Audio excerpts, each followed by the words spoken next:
Hello everyone and welcome to the 26th video in the Weather Unlocked video series on wind. In this video, we'll talk about how wind forms, the forces in the atmosphere that affect wind, and some general terminology meteorologists use when talking about wind. Of course, we all have a sense of what wind is, given that it's part of our everyday lives. But do you really know what it is and why it acts the way it does?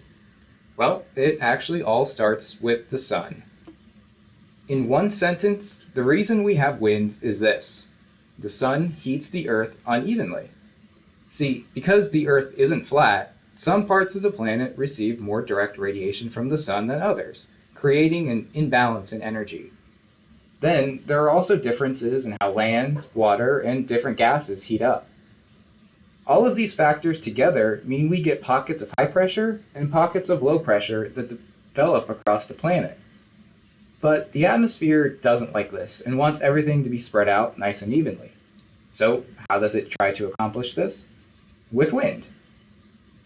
Alright, before we dive into the science behind wind's behavior, let's make sure you know some of the lingo meteorologists use when talking about wind. On the left here we have a wind barb. The staff extending from the circle represents the wind direction. In meteorology, we always refer to wind direction as the direction the wind is blowing from. So, if a wind is blowing from south to north, we would call that a south wind. These other lines branching off the staff indicate the speed. The longer lines equal 10 knots, while the shorter one equals 5 knots. Knots are just another unit for measuring wind speed, like miles per hour. So, if we add all these lines together, we get a speed of 25 knots. Putting everything together, we'd report this as a southwest wind at 25 knots. Next, let's talk about the difference between a sustained wind and a wind gust. Since wind can vary a bit over time, a sustained wind is determined by averaging observed values over a 2-minute period. On the other hand, a wind gust is a sudden, brief increase in wind speed, usually defined as being less than 20 seconds in duration. When winds are gusty, we include both the sustained wind speed and the gust speed in the report. So, as an example, we could report a sustained northerly wind at 10 knots, gusting up to 20 knots. Okay, now that we know some of the basics of the jargon, let's move on to the fundamental science that dictates wind's behavior. There are 3 main forces that act on an air parcel that are essential for understanding the direction and manner in which wind blows: the pressure gradient force, the Coriolis force, and friction. Let's start with the pressure gradient force. The pressure gradient force is the force that tries to equalize pressure differences between 2 points by causing wind to blow from high to low pressure.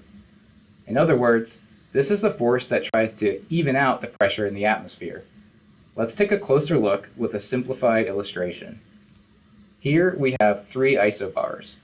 Isobars are lines drawn on a weather map that indicate what the pressure is along that line.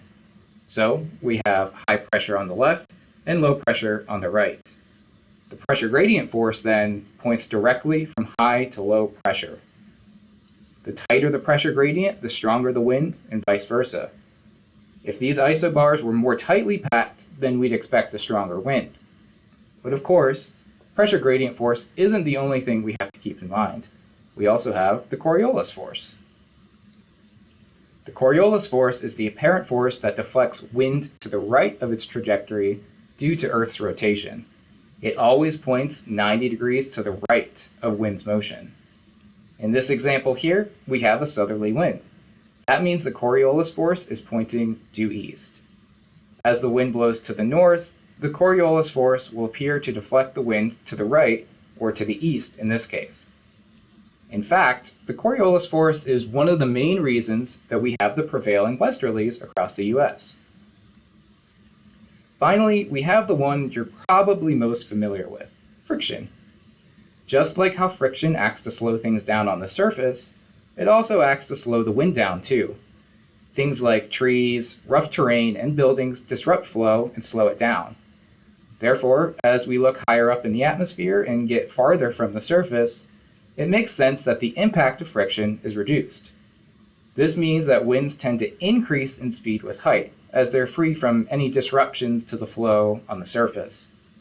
In fact, friction is essentially negligible aloft in the atmosphere, which causes winds to blow parallel to isobars far above the Earth's surface.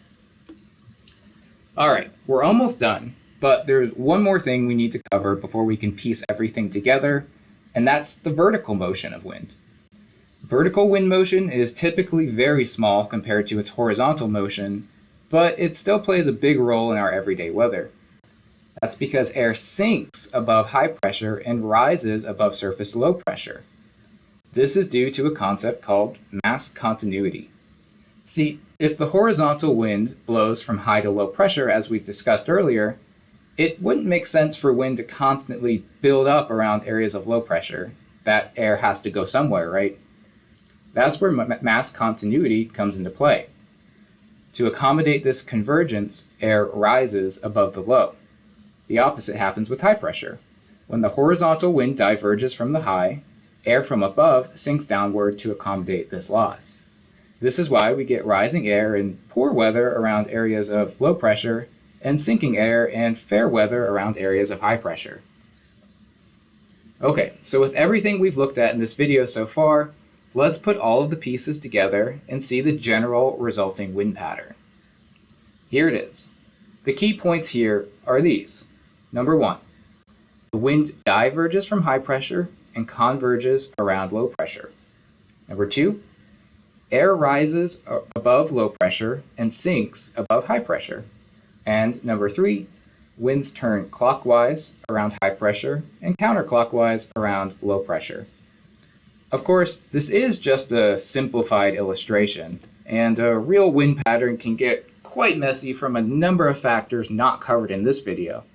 But the concepts discussed here provide a good foundation on the fundamentals of wind behavior.